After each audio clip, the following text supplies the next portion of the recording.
You know, when I was in business school, the most horrible subject of all was accounting.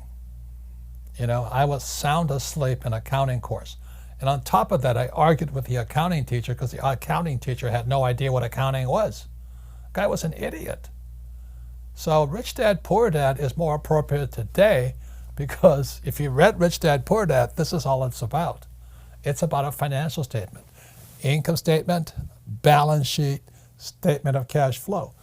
How could it not be relevant when 99% of all people graduating from school don't even know what a financial statement is? And if they do, they probably had the same accounting teacher I had, Mr. Boring, who wasn't really an accountant. He had a master's in accountancy, but he had never been an accountant. So that's why I created the cash flow board game, because accounting is the most important subject for individuals, because this is what your banker wants to see. Your banker wants to see your financial statement. This is your report card when you leave school. If you have a good financial statement, bankers will give you all the money you want. See, bankers have never asked me for my grades or my college I went through. Mike, I want to say this. You have this, they'll give you all the money you want.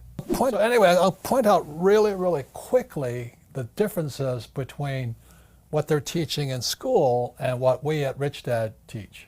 So this is the very big difference. Like I said, most school teachers are like my poor dad. And this was Rich Dad, Poor Dad. What you're seeing here is a financial statement. Mm-hmm. You know, Rich Dad, Poor Dad is a book on accounting, the most boring subject on planet Earth. But book number 2 of Rich Dad was this one here.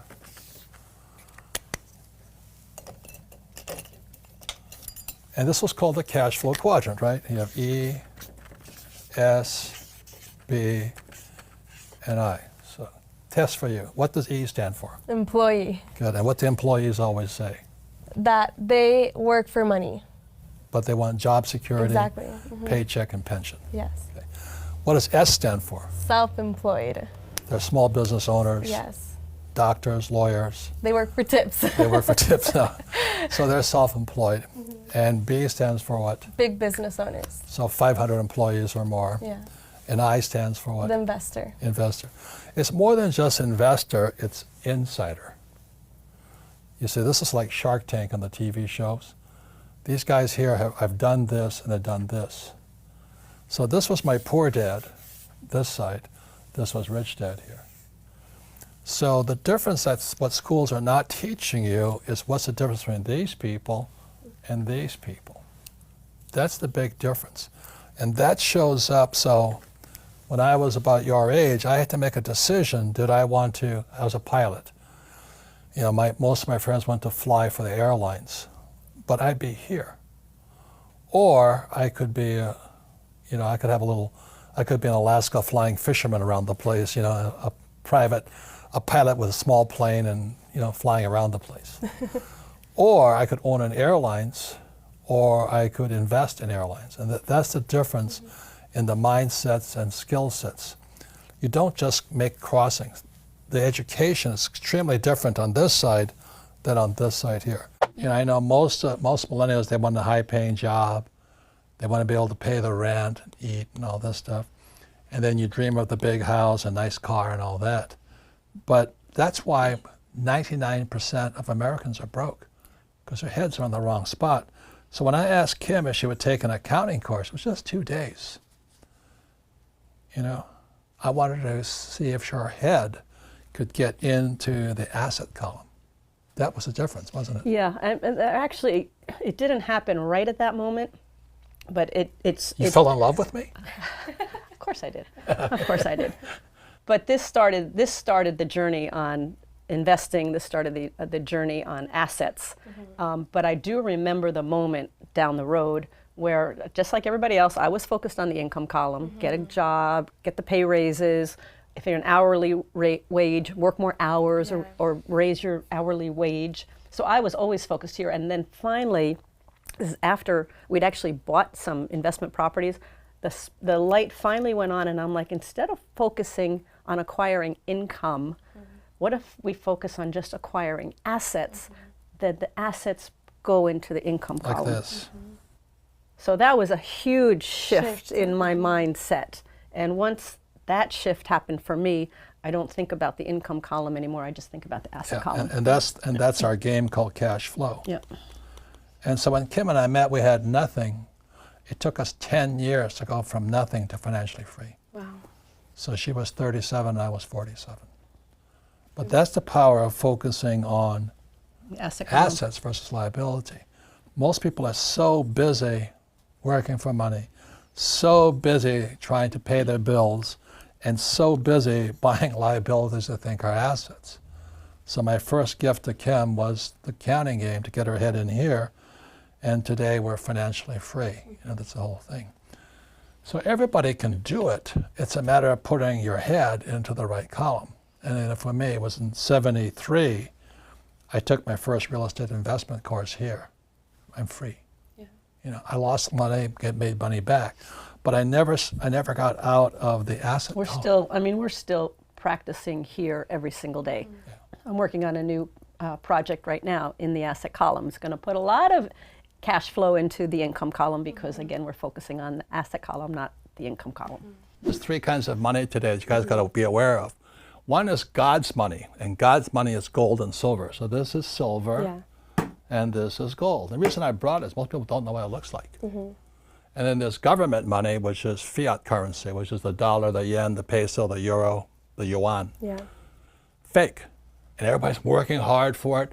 It's like eating fake food or drinking fake water. That's why people are getting sick financially, because they're working for fake money. Yeah. Okay. And then there's fake assets, which was another part of the fake millennial, the fake generation series. But the reason I brought this here is most people haven't seen it. This here is real silver, plata. Okay. That's what it looks like. And so in 1972, and this here is gold. Yeah. This is God's money. This is what God's money looks like. Yeah. The reason I call it God's money is you can't fake it. You can fake it with a fake ETF, like a gold ETF or a silver, which I don't touch because it smells as bad as the guys that printed that crap. You know what I mean? Jesus. But this is real money. So you look at this here. When I first started buying that was $1.40. Yeah. Today, that's $16. Wow. And this here is oro, gold. And the reason we brought it in is most people haven't seen or touched. This is real. This is God's money. Yeah. Why did I say it's God's money? Because it was here when the earth was created. Yeah.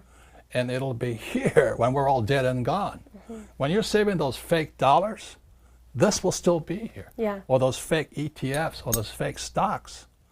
So this here is called the green box. There's 500 of these little tubes like this. Wow. 500 coins in here. And this is one, which is worth more. Which one's worth more? The gold. Yeah, this is worth more than all that. Yeah. Now the reason I say this is because for your generation, this could be the biggest opportunity you'll ever see. I'm not making any commissions on this stuff. Yeah, of course. But if you look at what happened with the fake central bank, see the purpose of the central bank or the Fed or all, the Japanese bank, the Bank of Japan, or the European Central Bank, they pump out fake money. The purpose of central banks like the Fed is to protect the banks, not you. They're a criminal operation as far as I'm concerned. You're going to find that most of my talks is about the Fed. So I would recommend you guys buy this stuff. Yeah. Don't save money. Don't save government money, because they're corrupt as hell, as you know. Yeah. Save God's money. In school, they compensate for risk by telling you to memorize the right answer. So in other words, these kids young people like you leave school thinking, oh, if I know the right answers, then there's no risk. And it drives old guys like me crazy. Because everybody's talking about millennials. What's wrong with them? Millennials are the most highly educated generation in history. They have the cell phone. They didn't get educated in school. They got educated on social media, on the cell phones. They know all the answers, but they're afraid of doing anything. Yeah. You know, the biggest complaint about my generation is millennials know all the answers, but they can't do anything. And the reason they can't do anything is because you might hurt somebody's feelings, you might make a mistake, you know, and that just keeps you guys just trapped in this little box here. Yeah. So that's one of the reasons I think millennial money is such an important point here, because if you're going to come into my world, old guy's world, or the information age, you've really got to understand what is risky and what is not risky. And in my world, if you play it safe, that makes you stupid. Because if you don't take risks, you don't get smarter. Yeah. You know, so you may know the answer, but you can't do anything. Yeah. And one of the best things I had is I went to military school, then I went to flight school. I had such great teachers, you know. All of them could fly. You know, so my flight instructor could fly. What a novel idea. You know, a flight instructor can fly. But when I was in high school, most of my teachers were terrified. They're all cowards, you know, job security. Don't make mistakes. Just memorize the right answer and you'll be safe. And that's why most school teachers aren't rich. Yeah. And they teach that to your generation Yeah. today. And most of them are teaching us things that they don't do on a daily basis. Like we have entrepreneurship classes Oh! and they're Don't get me not started. entrepreneurs, you know? So it's kind of frightening when you think we're relying on the school system. Oh. And the fact that they're teaching us, so the way to get through college, right, is practicing all the right answers, taking the exam, putting in all the right answers. Yeah. When in real life, that's the last thing that'll ever happen, right? No. Like, he talk about fake, you know, this is my book, Fake here. Fake money, fake teachers, fake assets. The reason it's fake money, fake teachers, and fake assets is because it all has to be fake. You have to have fake teachers to understand fake money. Then you have to have fake assets to buy those stocks, bonds, and mutual funds, fake assets. But without fake teachers, fake money, you can't do it. So that's why I love working with on these programs here. Because if you're going to be successful, you've got to take some risk. Most of the young people your age today, you know, a lot of them want to become entrepreneurs. The problem with this, you have to understand tax. You see, this is all over the world, very little difference. These guys pay 40% of their money in taxes. So they make $1,000, they're going to spend $400 in taxes. These guys that make $1,000, they're going to pay 60% in tax. So our schools are teaching entrepreneurship, but they're not teaching them tax, okay? And because they're focusing on income. Over here, it's 20% in tax. So they make $1,000, only $200 goes to tax, and these guys, 0%. So the reason financial education isn't working in our school systems is they're teaching financial education for these people and these people, but to really become rich, you have to focus on this side here. And that's the difference between a rich dad and the financial and what they're teaching in school right now. I'd rather be on this side. This side is a lot harder, but in the long run, it's more fun for me. On this side here, it's harder, but you're paying tax constantly. So these guys here are saying tax to rich. Well, these guys don't pay taxes. And as strange as that may seem, and I'm talking about legally, this is all over the world. So that's the big difference here. One last thing, which I think most millennials understand, is, you know, in Rich Dad, Poor Dad, I wrote about Ray Kroc, founder of McDonald's. And he was teaching at the University of Texas, the MBA program. And Ray asked, and most of the MBAs are going to come out here. So Ray Kroc asked him, he says, what business is McDonald's in? And everybody yelled and said, no, we know you're in hamburgers. And Ray says, no, we're not, McDonald's is not hamburgers. McDonald's is in the business of real estate over here.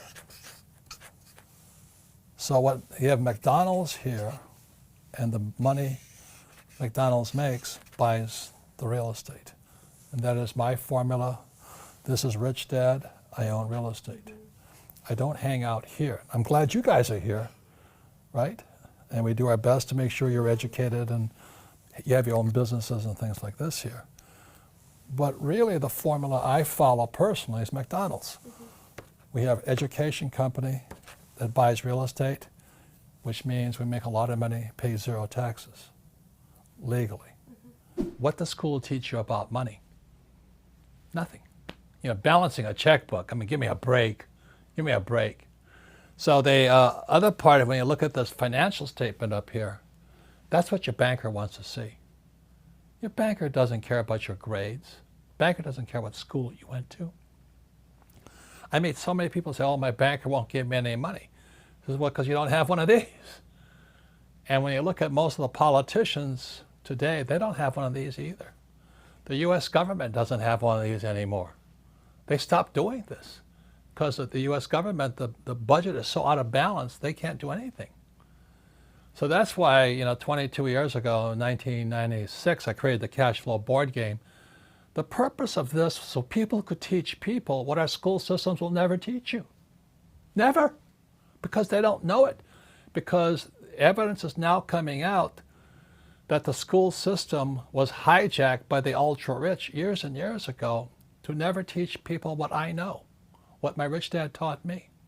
So that's why most of our political leaders are broke. They're poor people.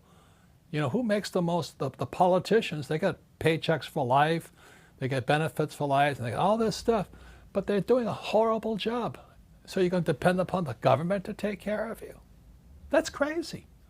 You know, a lot of people don't like Trump. You know, I understand why. But he really understands this stuff. I know, because he's my friend. We wrote 2 books together.